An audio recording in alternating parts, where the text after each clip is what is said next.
The క్రిటిక్కు స్వాగతం. ఈరోజు మనం 1997 నుండి ప్రపంచీకరణ అనే ఒక రచన ప్రతిపాదన గురించి మాట్లాడుకుందాం. నమస్కారం. ఈ ఐడియాలో చాలా పొటెన్షియల్ ఉంది. 1997 అనేది నిజంగానే ఒక ఆసక్తికరమైన సంవత్సరం. కానీ ఈ ప్రతిపాదన చూసిన వెంటనే నాకనిపించిన మొదటి విషయం ఈ శీర్షిక. ఇది ఒక పెద్ద సముద్రంలా ఉంది, కాని మనమెక్కడికి వెళ్తున్నామో చెప్పే పడవలా లేదు. కరెక్ట్. సరిగ్గా అక్కడికే వస్తున్నాను. మన మొదటి విశ్లేషణ కూడా దాని గురించే. మీ రచనకు ఒక పదునైన ఆకర్షణీయమైన కోణం లేదు. ఇది పాఠకుడిని ఆరంభంలోనే దూరం పెట్టే ప్రమాదముంది. అవును, 1997 నుండి ప్రపంచీకరణ అంటే అది ఒక ఎన్సైక్లోపీడియా అంశంలా ఉంది గదా. అంతే. పాఠకుడు దాన్ని చూడగానే సరే, ప్రపంచీకరణ గురించి ఇంకో పుస్తకం, ఇందులో నాకేంటి కొత్త విషయం అని అనుకుంటాడు. అయితే ఏంటి అనే ప్రశ్నకి మొదటి సెకండ్లోనే సమాధానమివ్వాలి మనం. నిజమే. ఇక్కడ అసలు సమస్య ఏమిటంటే ఈ శీర్షిక ఒక వాగ్దానం చేయడంలో విఫలమవుతోంది. ఒక మంచి శీర్షిక పాఠకుడికి ఒక ఒప్పందం లాంటిది. ఒప్పందమా? ఎలా? ఈ పుస్తకం చదివితే నువ్వు ఫలానా విషయం గురించి ఒక కొత్త కోణంలో నేర్చుకుంటావు అని చెప్పాలన్నమాట. ప్రస్తుతం ఈ శీర్షిక ఏ ఒప్పందమూ చేయట్లేదు. అంటే ఆర్థిక ప్రపంచీకరణ గురించా, సాంస్కృతిక మార్పుల గురించా, టెక్నాలజీ విప్లవం గురించా, దేని గురించో స్పష్టత లేదు. ఏమీ లేదు. సరిగ్గా అదే. దీన్ని మార్చాలంటే మనం ఈ విస్తృతమైన అంశంలోంచి ఒక నిర్దిష్టమైన కథను లేదా వాదనను బయటికి తీయాలి. రచయిత చెప్పాలనుకుంటున్న అసలు కథ ఏంటి? అవును, ఆ కథని శీర్షికలోనే పట్టుకోవాలి. ఉదాహరణకు, ఒకవేళ 1997 ఆసియా ఆర్థిక సంక్షోభం మీద దృష్టి పెట్టాలనుకుంటే శీర్షికను ఇలా మార్చొచ్చు: సంక్షోభంలో పుట్టిన ప్రపంచీకరణ. 1997 ఆసియా సంక్షోభం ప్రపంచాన్ని ఎలా మార్చేసింది. వావ్! చూడండి, ఇది వినగానే ఒక డ్రామా, ఒక టర్నింగ్ పాయింట్ కనిపిస్తోంది. చాలా శక్తివంతంగా ఉంది. అది వెంటనే ఒక సంఘర్షణను పరిచయం చేస్తోంది. అవును. నాకు ఇంకో ఆలోచన వస్తోంది. బహుశా రచయిత దృష్టి అంతా టెక్నాలజీ మీద ఉందేమో. 1997లోనే గూగుల్ డొమైన్ రిజిస్టర్ అయింది. కరెక్ట్. ఇంటర్నెట్ మెల్లగా విస్తరిస్తోంది. ఆ కోణంలో చూస్తే శీర్షిక ఇలా ఉండొచ్చు: డిజిటల్ ప్రపంచం. 1997 తర్వాత టెక్నాలజీ ప్రపంచీకరణకు ఎలా ఊపిరిపోసింది. ఇది సంక్షోభం కన్నా భిన్నమైన, మరింత ఆశావాహ దృక్పథాన్నిస్తుంది. అవును, ఇది టెక్నాలజీయే అసలైన హీరోని చెబుతుందన్నమాట. అది కూడా చాలా బావుంది. ఆ రెండు విభిన్నమైన కథలు. ఒకటి సంక్షోభం, రెండోది ఆవిష్కరణ. సరే, ఒకవేళ రచయిత ప్రపంచీకరణకు పూర్తి వ్యతిరేకి అయితే? దానివల్ల అసమానతలు పెరిగాయని చెప్పాలనుకుంటే అప్పుడు ఇంకా ధైర్యంగా ఇలాంటి శీర్షిక పెట్టొచ్చు: విఫలమైన వాగ్దానం. 1997 తర్వాత ప్రపంచీకరణ అసమానతను ఎలా పెంచింది. ఇది చాలా వివాదాస్పదంగా, ఆలోచింపజేసేలా ఉంది. దీన్ని చూసిన పాఠకుడు వెంటనే అవునా, ఎలా, నేను తెలుసుకోవాలి అని అనుకుంటాడు. కరెక్ట్. ఈ 3 ఉదాహరణలు చూస్తే ఒక సాధారణ అంశాన్ని 3 వేర్వేరు ఆసక్తికరమైన కథలుగా ఎలా మార్చవచ్చో స్పష్టంగా తెలుస్తుంది. అయితే ఇక్కడే ఇంకో ముఖ్యమైన విషయం వస్తుంది. మీరు చెప్పిన సంక్షోభంలో పుట్టిన ప్రపంచీకరణ అనే శీర్షిక పనిచేయాలంటే 1997 నిజంగానే ఒక సంక్షోభ సంవత్సరమని, ఒక చారిత్రక మలుపు అని మనం బలంగా నిరూపించాలి. లేకపోతే ఆ పునాదే బలహీనపడిపోతుంది కదా. ఖచ్చితంగా. మీరు మన రెండవ విశ్లేషణకు దారితీశారు. 1997ను ప్రారంభ బిందువుగా ఎందుకు ఎంచుకున్నారో రచన ఆరంభంలోనే బలంగా స్థాపించకపోతే మొత్తం నిర్మాణం కుప్పకూలిపోతుంది. అవును, ప్రస్తుతం ఆ పునాది కనిపించడం లేదు. పాఠకుడు వెంటనే అడుగుతాడు, 1997 ఎందుకు?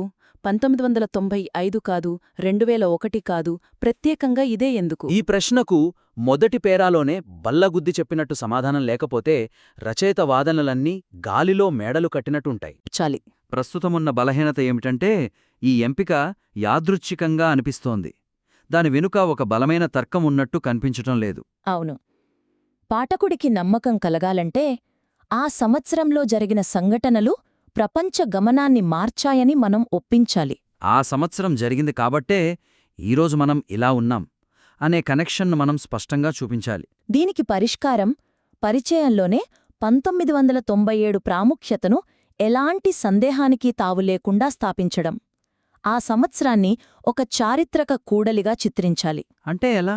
ఉదాహరణకు ప్రారంభ పేరాలోనే ఇలా చెప్పవచ్చు: 1997 ఒక సాధారణ సంవత్సరం కాదు, అది ఒక ముగింపు, ఒక ప్రారంభం. ఒకవైపు హాంకాంగ్ను చైనాకు అప్పగించడం పాత ప్రపంచ క్రమానికి వీడ్కోలు పలికితే, మరోవైపు ఆసియా ఆర్థిక సంక్షోభం, గూగుల్ ఆవిర్భావం, ప్రపంచీకరణ యొక్క కొత్త, మరింత సంక్లిష్టమైన, అనూహ్యమైన దశకు నాంది పలికాయి. సరిగ్గా. ఈ వాక్యం రాజకీయ, ఆర్థిక, సాంకేతిక రంగాలలోని పెద్ద మార్పులను ఒకే చోటికి తెస్తోంది. చాలా బావుంది. ఆ వాక్యం 1997ను ఒక యాదృచ్ఛిక సంవత్సరం నుండి ఒక చారిత్రక ఘట్టంగా మారుస్తుంది. ఆ తర్వాత ఈ పునాదిని ప్రతి అధ్యాయంలోనూ గుర్తుచేస్తూ ఉండాలి. అవును. ఉదాహరణకు మీరు సోషల్ మీడియా గురించి ఒక అధ్యాయం రాస్తుంటే దానిలా మొదలుపెట్టవచ్చు: 1997లో మొదలైన డిజిటల్ విప్లవపు ప్రకంపనలు. సరిగ్గా 10 ఏళ్ల తర్వాత ఫేస్బుక్, ట్విట్టర్ రూపంలో ప్రపంచాన్ని కుదిపేశాయి. అంతే. ఆ రోజు పుట్టిన ఆలోచనే ఈరోజు మన సామాజిక సంబంధాలను శాసిస్తోంది. ఇలా చేయడం ద్వారా 1997 అనేది కేవలం ఒక ప్రారంభ బిందువు కాదు. అది మన కథనమంతటా ప్రవహించే ఒక అంతర్వాహిని అని పాఠకుడికి అర్థమవుతుంది. ఖచ్చితంగా. సరే, పునాదిని బలోపేతం చేశాం, కోణాన్ని పదును పెట్టాం. కాని ఈ కథను మనం ఎంత లోతుగా చెప్పాలి, ఏ భాషలో చెప్పాలి, ఏ ఉదాహరణలు వాడాలి? అవును, ఈ ప్రశ్నలన్నింటికీ సమాధానం ఒకే ఒక విషయంపై ఆధారపడి ఉంటుంది: మనం ఎవరితో మాట్లాడుతున్నాం. వస్తున్నాం. ఈ రచన ఎవరికోసం ఉద్దేశించబడింది అనే స్పష్టత లేకపోవడం దాని ప్రభావాన్ని తీవ్రంగా పరిమితం చేస్తుంది. నిజమే. ప్రస్తుత శీర్షిక, ప్రతిపాదన చూస్తే రచయిత ఎవరితో మాట్లాడాలనుకుంటున్నారో అస్సలు అర్థం కావడం లేదు. విద్యావేత్తల కోసమా? వాళ్ళైతే లోతైన సిద్ధాంతాలు, డేటా, ఫుట్నోట్స్ ఆశిస్తారు. సాధారణ పాఠకుల కోసమా? వాళ్లకైతే ఆసక్తికరమైన కథలు, మనుషుల అనుభవాలు కావాలి. లేదా విధాన రూపకర్తల కోసమా? వాళ్ళైతే గడిచిన కాలం నుండి నేర్చుకోవాల్సిన పాఠాలు, ఆచరణాత్మక సలహాలు వెతుకుతారు. ఈ 3 వర్గాలు 3 వేర్వేరు ప్రపంచాలు. అందర్నీ సంతృప్తిపరచాలని ప్రయత్నిస్తే చివరికి ఎవర్నీ ఆకట్టుకోలేం. ఇక్కడ ఉన్న సమస్య అదే అన్నమాట. ఒక సాధారణ పాఠకుడు నయా ఉదారవాద విధానాలపై విమర్శనాత్మక విశ్లేషణ అనే వాక్యం చూస్తే భయపడి పారిపోతాడు. అదే ఒక విద్యావేత్త ప్రపంచం ఎందుకు దగ్గరైంది అనే కథలాంటి శీర్షిక చూస్తే దాన్ని సీరియస్గా తీసుకోకపోవచ్చు. అంటే మన శ్రమంతా బూడిదలో పోసిన పన్నీరవుతుంది. నిజమే.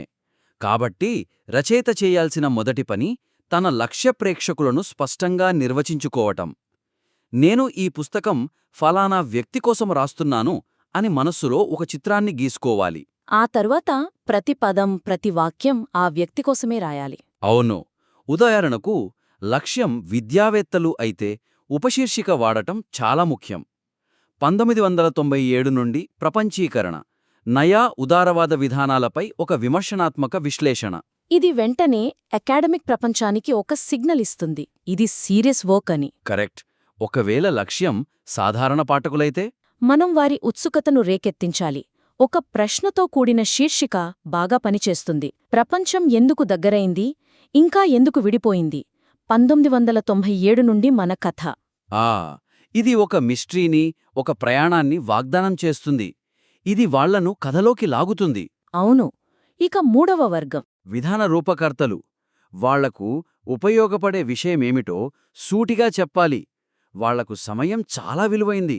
కాబట్టి శీర్షిక, ఫలితాల మీద దృష్టి పెట్టాలి. సరిగ్గా. ఉదాహరణకు పాఠాలు మరియు పరిణామాలు. 1997 తర్వాతి ప్రపంచీకరణ నుండి విధాన రూపకర్తలు ఏమి నేర్చుకోవచ్చు? ఈ శీర్షిక సూటిగా, స్పష్టంగా, ఆచరణాత్మకంగా ఉంది. ఈ పుస్తకం చదివితే మీ పనికి ఉపయోగపడే సమాచారం దొరుకుతుంది అని నేరుగా చెబుతోంది. అంతేకదా. ప్రేక్షకులను ఎంచుకోవడం అంటే పరిధిని తగ్గించుకోవడం కాదు, ప్రభావాన్ని పెంచుకోవడం. అద్భుతంగా చెప్పారు. ఈరోజు చర్చను సంగ్రహిద్దాం.